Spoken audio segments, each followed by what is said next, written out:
Welcome to the Scarlet Faithful podcast. I'm Aaron Brightman, and welcoming back David Anderson to discuss a number of things with Rutgers football. Now that the regular season is complete with a 6-6 record, we're waiting a few days out from finding out where the bowl game will be and who the opponent will be.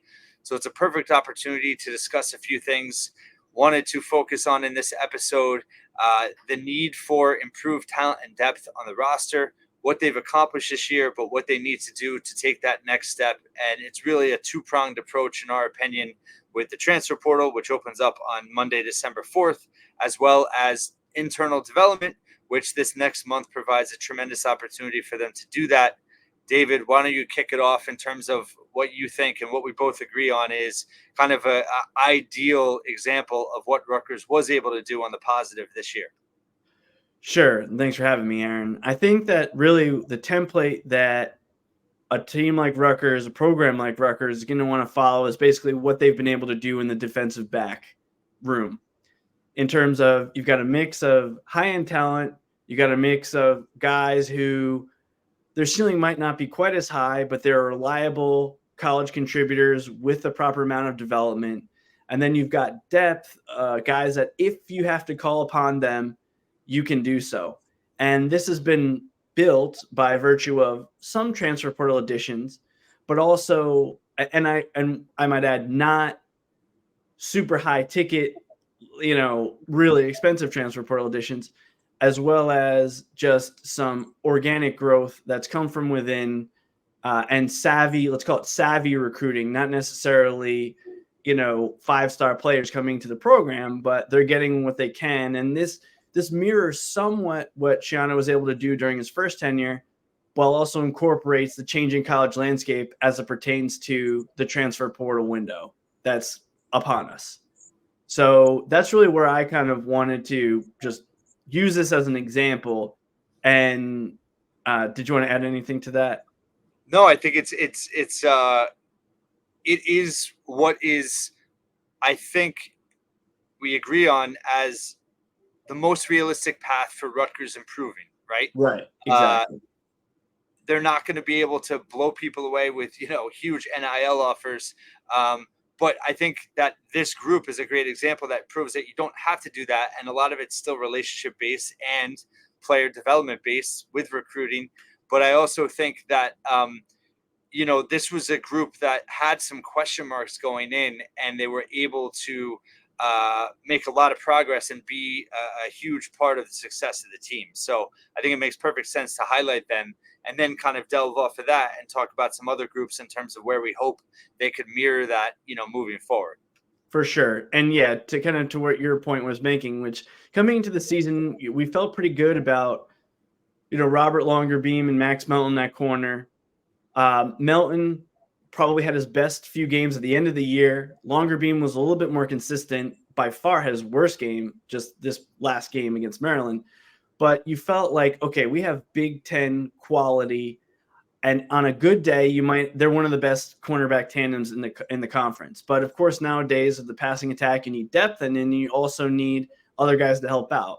And Eric Rogers definitely did that. He came from a Group of 5 school where he was good, but not, first team all conference or anything like that. And he was able to provide, be that third corner, even if it was shifting Melton or Longerbeam into the slot.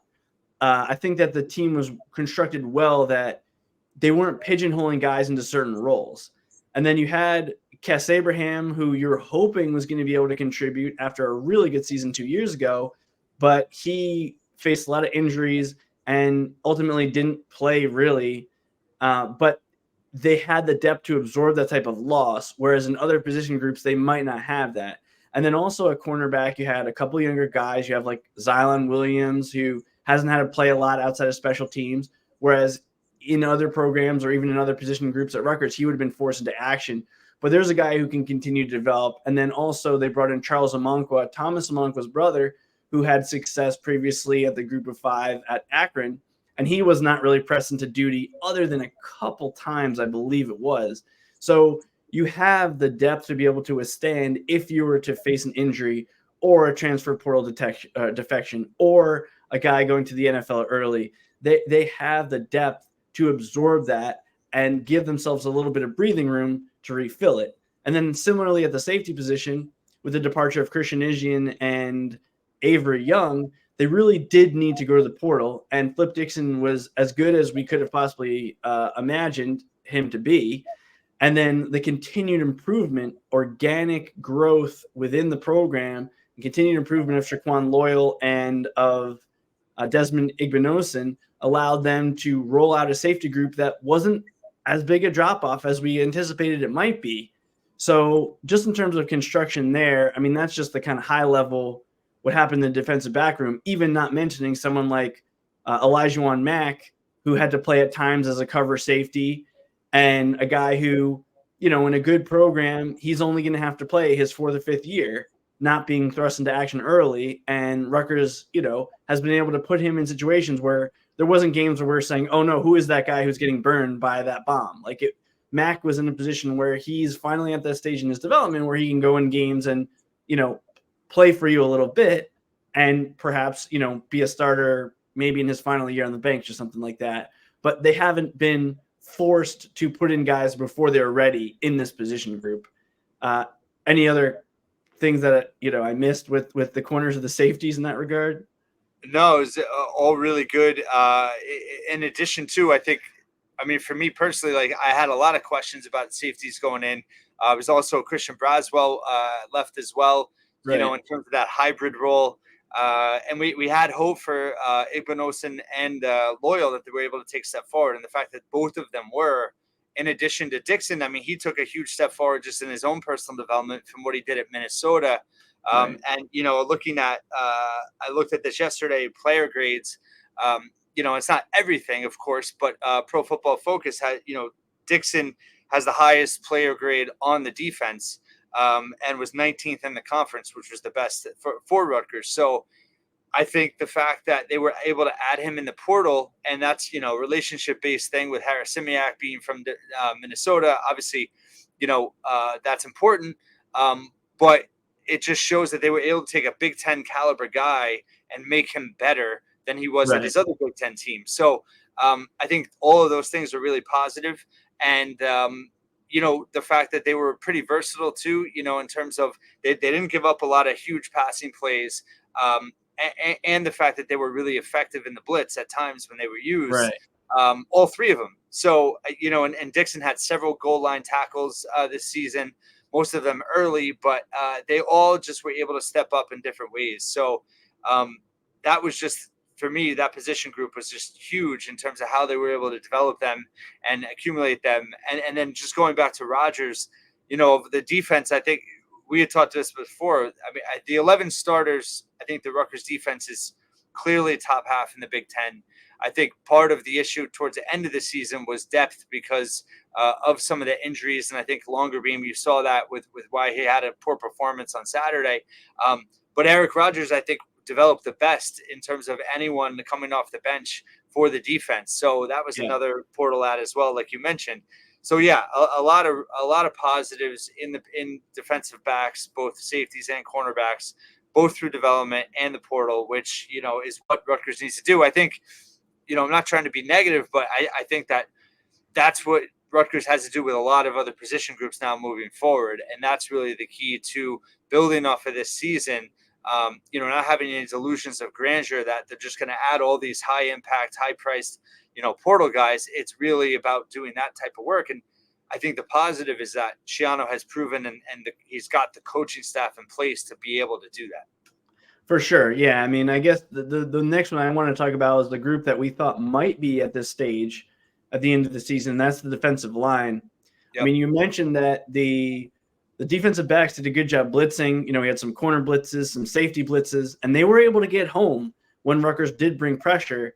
And the defensive backs outside of that were able to hold up in coverage usually long enough to prevent big plays. Now, sometimes opposing quarterbacks, especially I can think of the Temple game, EJ Warner now in the portal, he was able to kind of make a couple short, check down type throws or even loft a couple balls into space. But for the most part, that was not really a problem for this team. But it does highlight the fact that they did have to bring blitzers to get extra pressure. because really the defensive line, I really see two possible areas where they can improve, really. One is getting pressure with 4. I think part of that comes from, I think Wesley Bailey was really banged up like for most of the year because his explosiveness early in the season, I know it's against lesser competition, but he was having a lot of success even against Northwestern, a team who ultimately went 7-5 and is assured of a winning record, and historically has had good offensive line. He was feasting on them, but I forget which game he got hurt, but he was playing with his leg wrapped, and him not performing, coupled with the fact that we thought a couple guys may be a little bit more effective than they were as rushers, like Kenny Fletcher. We kind of were always waiting for him. The bowl season development, that's a guy who's a perfect guy who needs the development. It's really hard as a defensive lineman to just improve in the offseason. You can't just like run routes like you are if you're a receiver. You really got to kind of hit people, or at least be in shells, even if you're not in full pads. And so the pass rush there is definitely something of concern. And then once Mo Toure had to play full-time linebacker, that limited some of the things they were able to do up front.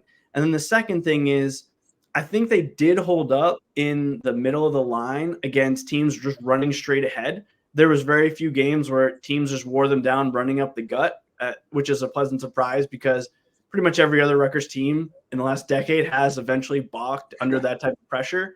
Yeah. But the key thing that you were mentioning when we talk about this over and over and over again is that is one of the quickest areas that you can regress and fall below this 6-6 level that we saw this year, because the defection of one guy like Afani Maija last year, Isaiah Aiton was able to come in and maybe not perform at the same level early in the year, but at least be another big body. But really, they need a couple other guys to be those run stuffers inside, especially when you know the opponent's going to try to run late in the game, like Penn State, for example, was doing.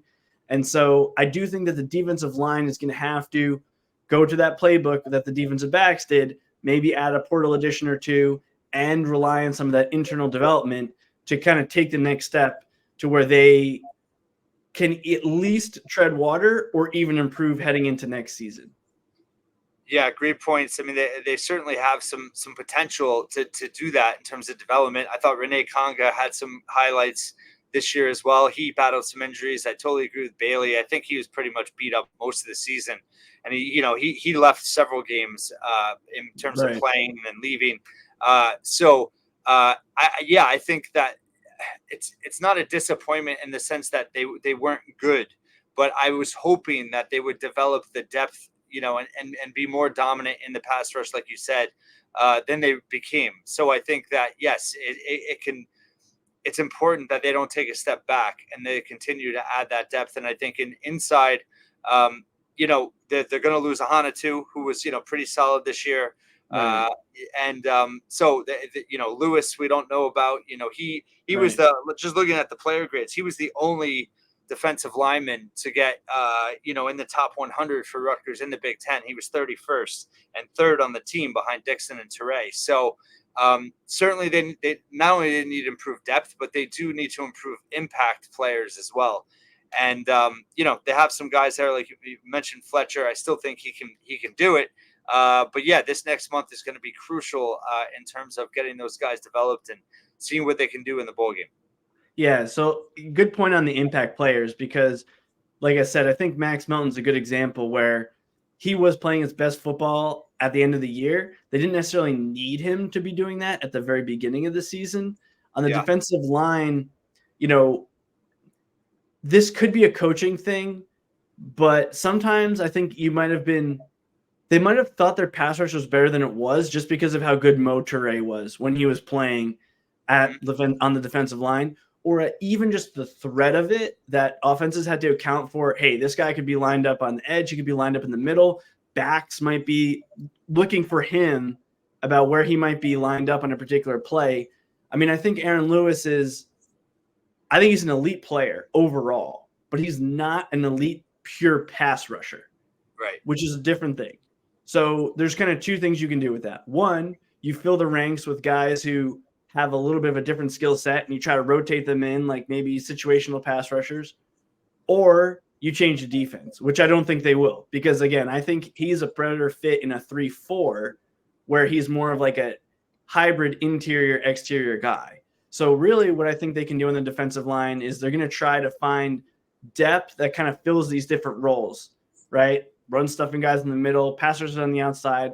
And then those type of guys in college, especially at that position, they will continue to get better over the course of their career. That just because a guy isn't like blowing off the line, as a freshman, he can do that by the time he's in his 4th or 5th year. So I think the defensive line is fairly close to, what the defensive backs have been able to do, but there are some questions this offseason, and hopefully, they can still be as effective as they were against the run while also being a little bit more effective against the pass just on their own as a group.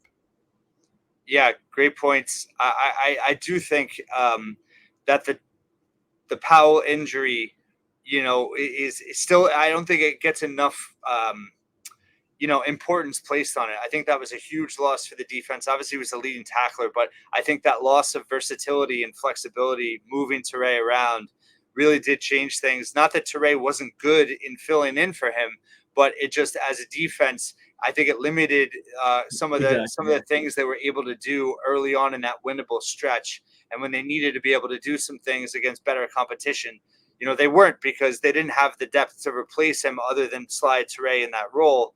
And now you have Jennings, is going to be out of eligibility. So, how are they going to develop that spot? Is Toure just going to slide in? Or you would think ideally if Toure does stay, you would want to be able to move him around the way he is and fill that spot, alongside Powell, who probably is going to return at this point.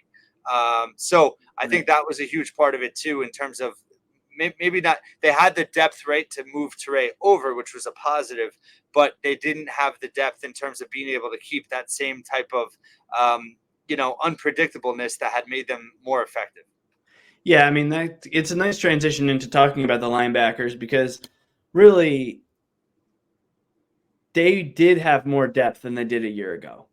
And even when you look at when Powell first went down until this last game, I mean, Jabomi and Moses Walker, they looked so much. I mean, I know Rutgers gave up a lot of points in this game against Maryland, but just watching them, they were making some plays. And when they first were inserted into the lineup a few games ago, they were not.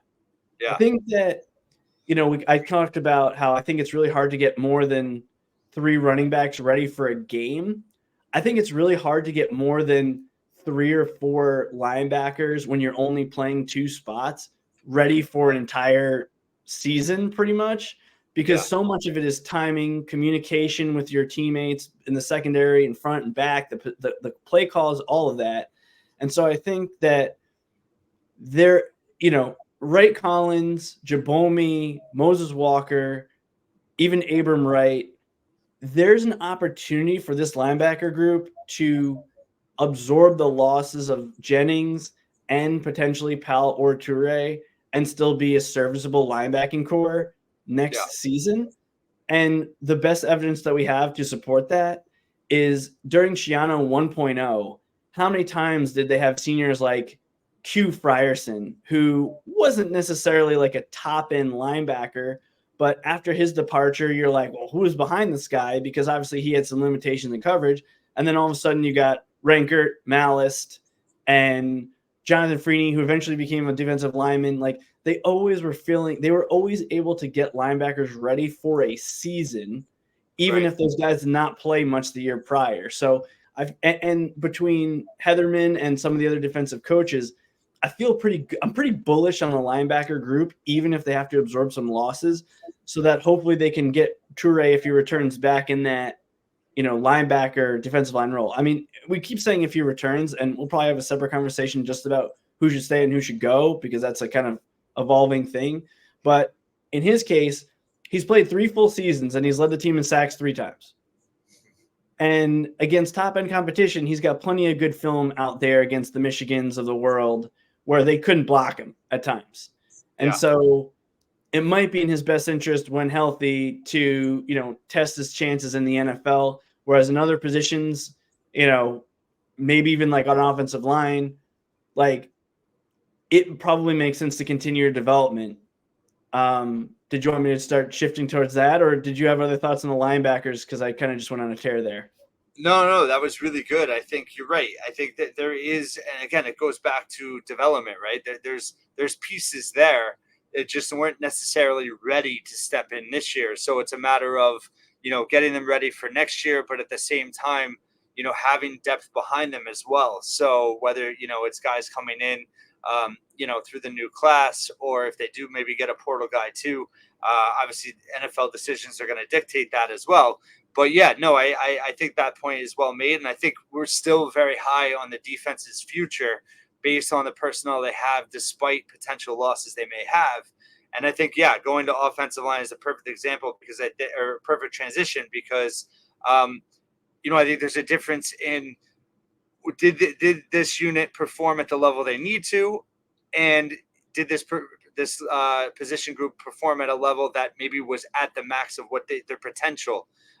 And I think we both agree with the offensive line that, yes, it has to be better, but I think they did get a lot out of that group that, was probably close to best case scenario of the season. Yeah, I mean, I think we kind of hinted at it. I think they got about as much as they could have possibly expected from this group this year. And maybe, between a Brian Felter, Gus Linskus, maybe they can get a little bit better for next year. But the key, I think, for Felter is that he was playing next to Holland Pierce. And Holland Pierce, I give everybody credit. I was not as confident that he was going to step in as a left tackle in the Big Ten and just not need help both in the run and pass game. And his pass blocking grades was top 5 in basically every possible metric that they have for the Big Ten. And sure, it helps that you have a mobile quarterback behind you, but I think that there's a good chance Pierce returns to Rutgers. And the reason I say that is because offensive linemen have just a much longer shelf life in the NFL. And with NIL money, you're probably in better shape getting another year in college, improving like you will every year, and then being a little bit more prepared to go onto an NFL roster. Because really the worst thing you want as an offensive lineman is you're maybe in an NFL training camp or you're cut, and then you can't, kind of like we're saying with defensive line, you can't really get better just sitting on your couch or playing flag football as an offensive lineman. You got to be hitting people, and you got to be, not just lifting weights. And so I'm pretty optimistic that Pierce would return for those reasons, because like you saw a guy like Carter Warren with Pitt. He's like from Passaic County Tech, which is give them a shout out. He was drafted last year after an injury-plagued season at age 24. And so there's not real, in I think the 4th round. So there's not really a problem with that. So I'm hopeful that Pierce stays, and the reason for that is I do think that they got a lot from this group, but the way I see them taking next step next year is perhaps a Kobe Asamoah can give you what Dunlap gave you at right guard, or at tackle. Reggie Sutton, his floor was quite high because he just knows what he's doing, but there's definitely things he couldn't do because of his limitation in his mobility. So perhaps if he plays next year, would be more mobile, or you're in a situation where perhaps a Taj White, Dante Chin, someone like that is able to give you what Sutton gave you this year and a little bit more physically next year, which would allow this group to take, another step in their development. So I do think that there's plenty of opportunities for growth internally on the offensive line. It's very hard to get transfers. We've seen what Rutgers had on the transfer front, and it was not great when they brought in 4 of those 5 transfers 2 years ago. And then you saw Gus Linskus kind of pass Ireland Brown on the depth chart. So there's room for growth internally, and that's just going to have how Rutgers is going to have to do it on the offensive line, because they don't have 7 figures to throw around like Texas would to bring in like a guy who might enter the transfer portal who is, an All-American in the group of 5 or something like that. They're going to be looking for the J.D. Durenzos who are moving up a level, or, just to plug ranks, and really just relying on that internal growth. How did you see the offensive line this year versus like what do they have to do to get better, or do you have concerns that they might regress heading into next season? Yeah, I mean, I think it depends. I think that I loved what you said about Holland Pierce, and I think a big selling point for him too is the fact that he gets to work with Pat Flaherty, who is going to improve his stock just with NFL teams knowing that he played for him for 1 to 2 seasons. Playing for him for another season, I think, would be beneficial. And you also, of course, Flaherty knows everybody, so you're going to have him singing your praises to NFL personnel. I think that's a huge selling point for him to stay. And also the fact that, the second year of Shiraka's system, you have to hope that, everybody gets better to a degree. And yeah, if Wimsatt, I know that we don't need to get in that full debate right now, but, say he does stay, you'd still have a mobile quarterback, not just stay, but Right. be the starter next year. You have a mobile quarterback behind you. I think, the offensive line did a really good job of keeping things clean and keeping, him upright with not allowing a ton of sacks. I think that, I think the lack of depth did catch up to them at the end. I think in terms of, getting banged up. I think you saw it come out with mental mistakes with a lot of different penalties towards the end of the season coming from the offensive line. And having trouble, in terms of false starts. There not a lot of holding, which was positive. I think that shows they're fundamentally sound. I think it was more of just kind of a mental breakdown where they just, they were kind of beat up physically and it was harder for them. And I think defenses, maybe the better defenses, were doing things that were a little bit harder for them to read and making them work mentally harder in terms of picking things up. That led to some of those penalties. But yes, I mean, overall, I think Monungai certainly and even Wimsatt too, to a degree, with his running ability.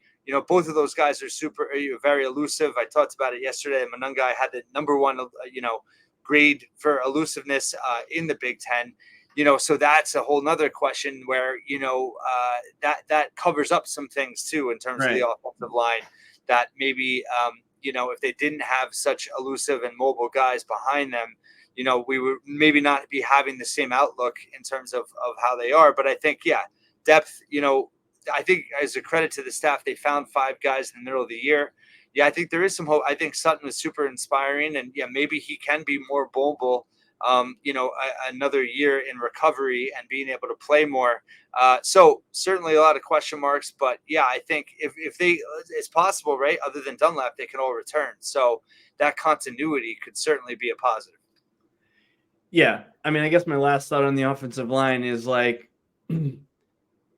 Tyler Needham also missed most of the year and he looked okay prior. Yeah. So I don't know if you can move Reggie Sutton inside. Would that help? But I think really we're looking at a scenario where I do believe they will be able to find internal solutions who can give them even more next year, second year in the offense. And that's kind of a nice transition to talking about coaching a little bit, because like we've seen, you see time and time again, especially in the NFL, a good quarterback can cover up a lot of deficiencies.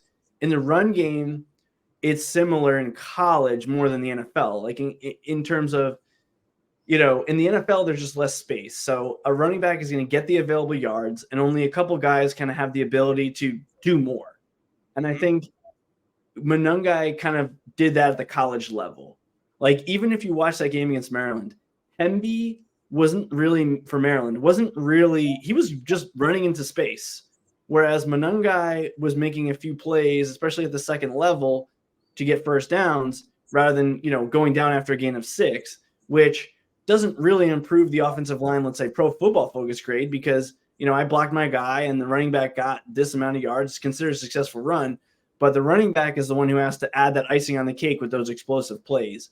And so I guess that's kind of a natural transition to talking about running back.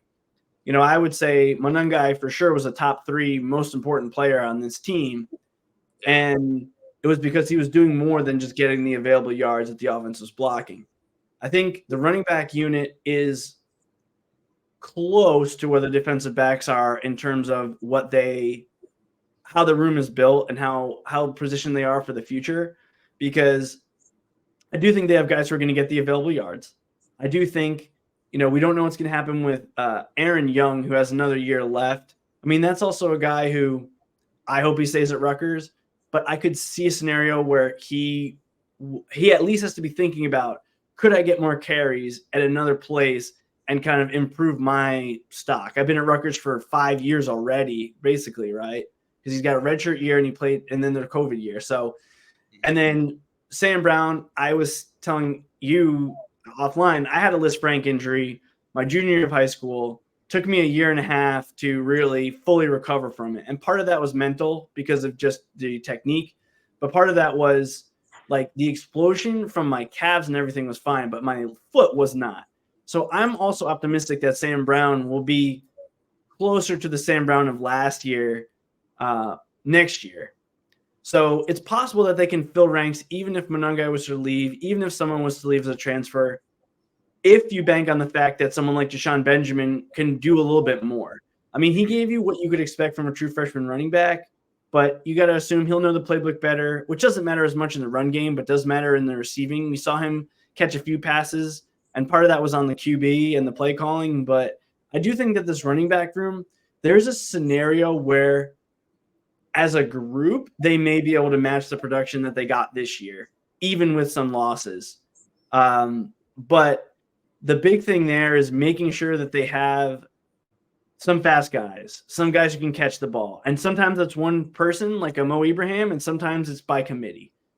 I think that there is an opportunity there. I mean, what do you think about running back? Obviously, it probably has as many questions as any other group on the team heading over the next few weeks. But, what do you think about their production next year? Well, I mean, I've been singing Aaron Young's praises. I feel like he was underutilized, and actually, when I ran the numbers before I upped the snap count to 50%, Aaron Young actually had a higher elusiveness rating than Monangai, and he's definitely the best pass catcher out of running backs. I just wish they used him more. But in terms of his efficiency, I mean, he scored at a very high rate based on the amount of touches he had, and he's never been fully healthy, but I thought the way he responded this year, coming in back from injury, he looked pretty good. So I think that he's definitely could benefit from more opportunities. I agree with you on Sam Brown. I think that, hopefully he's just healthier and has some more explosiveness. I do think, I wonder how much of it is system as well, in terms of, maybe not being an ideal fit for this type of offensive system where, we even said before the season, Monangai had the most similarities to Mohamed Ibrahim at Minnesota in terms of that guy that can dive for that, grind out those extra 2 yards on carries where there's not a lot there. That's not really Sam Brown's style. He's more power, and that's not really what the system is. But I think that if he could show some recovery and have a little bit more pep to his step, he still can be really valuable.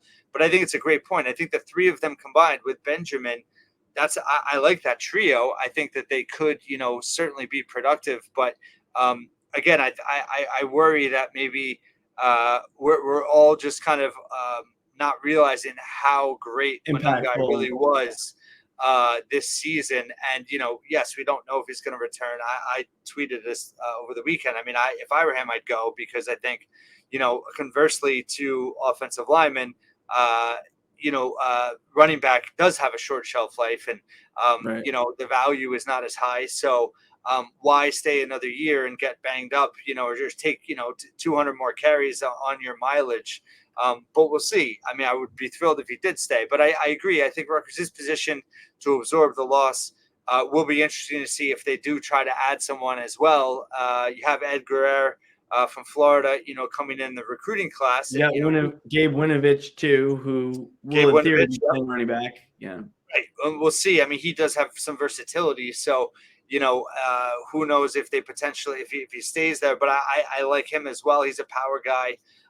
And seems like he can, yards after contact is something he can do. So, yeah, both of those guys coming in, it's going to be interesting. But I think that I do worry that, Monangai covered up a lot of warts with his natural ability to. And, he's a guy that definitely got stronger, definitely improved in the offseason, and is a great development story for the staff. Yeah. Yeah, it's a good point. I mean, I think that the biggest thing, talking about available yardage, is how many times was Rutgers saved by they ran the ball on 3rd and 7, and you're like, what are we doing? and Kyle Monungai busts the carry for 8 yards. Yeah. That's not, you can't expect that you're going to replace that type of production. I mean, you saw what happened in Minnesota. They had the same quarterback, same line, mostly the same defense, and just losing one guy, and they were not able to do that. Yep. They were not able to get 3rd and 5 when there was guys in the backfield like they were last year. Right. And how they were saved by a 50-yard field goal in overtime in the Hawaii-Colorado State game to reach a bowl game, right? Like, that's how big their drop-off was for them. Yeah, that'll lose the record too. Right, and the APR, right? Right. Good for them on that. I know we kind of talked for a while, and we did all the easy groups. I feel like quarterback is a completely separate discussion just on its own. I don't really want to get into that.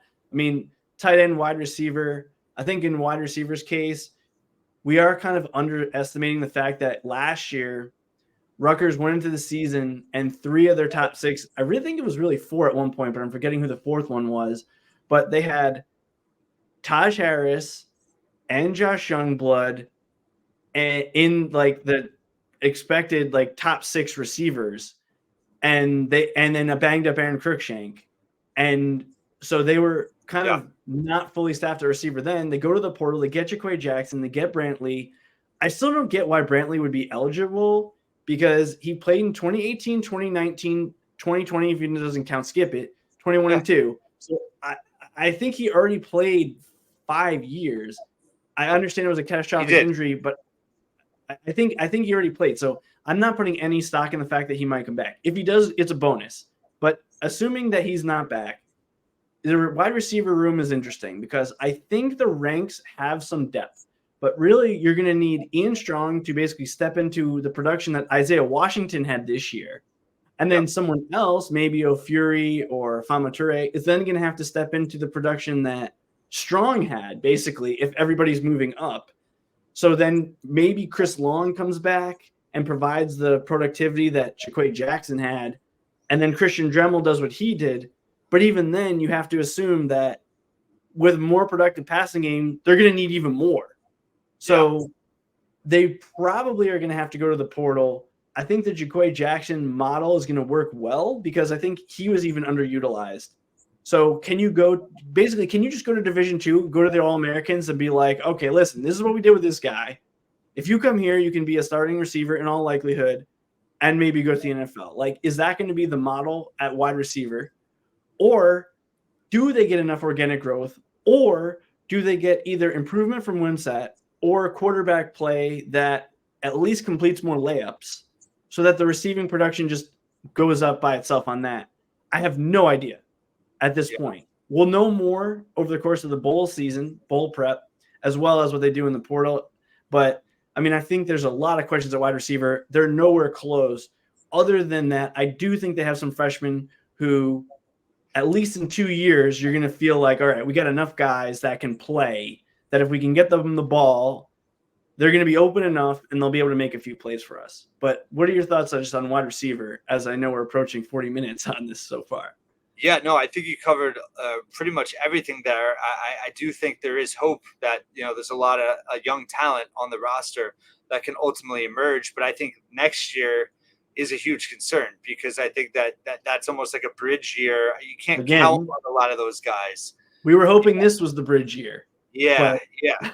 So, and everybody wants to, it's like everybody, a lot of fans want to go to the portal, right, and get a quarterback, but like you need people to throw to too, and like tight end, they're bringing in young talent, but they need help at tight end too, and I think that's why I was always a little surprised that they didn't use the running backs more in the pass game, because I think you had more proven and kind of playmakers there that they could have supplemented with that they didn't. And now your wide receiver room and your tight end. I mean, even, listen, Johnny Langan, he's a warrior, and he wasn't the best pass catching tight end, but he was consistent to a degree, and that he always kind of had a catch in the game, and he wasn't the best target, but he made some big catches. And you're losing him too. So, and you're losing Bowman. So they're starting from scratch kind of at tight end, and you're almost starting from scratch at wide receiver in terms of having no proven production on the roster. So those are two, as many questions we have with the offensive line, with quarterback.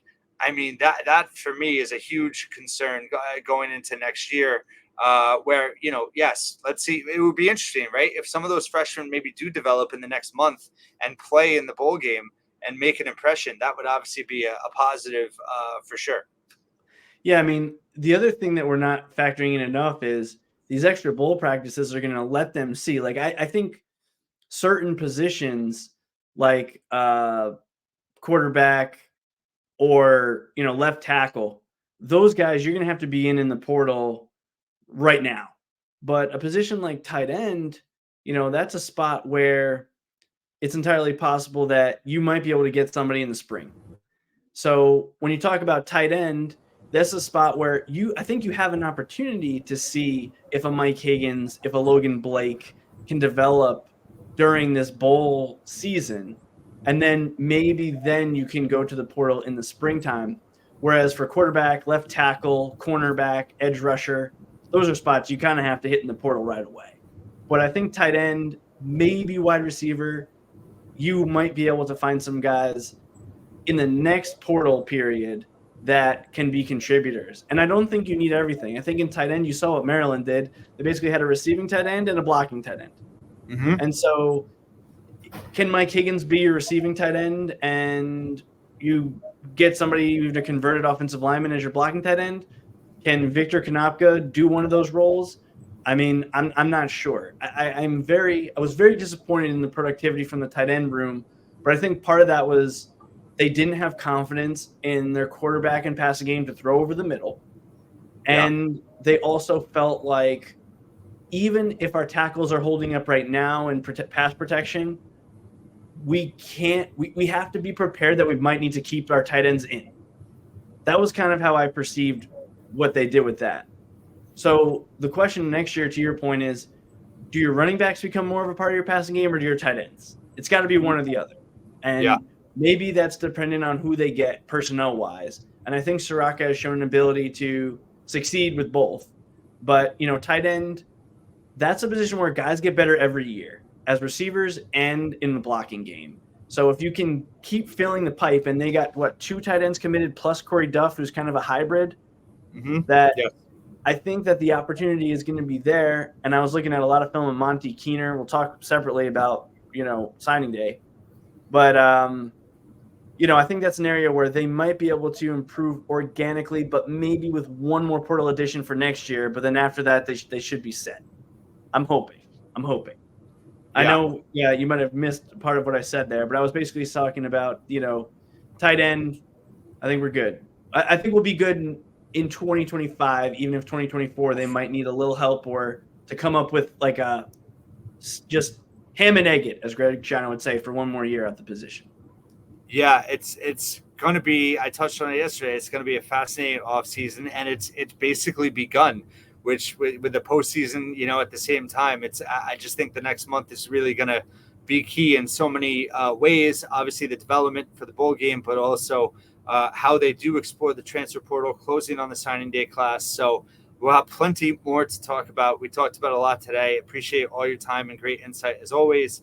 And thank you so much for listening once again. And we'll be back soon.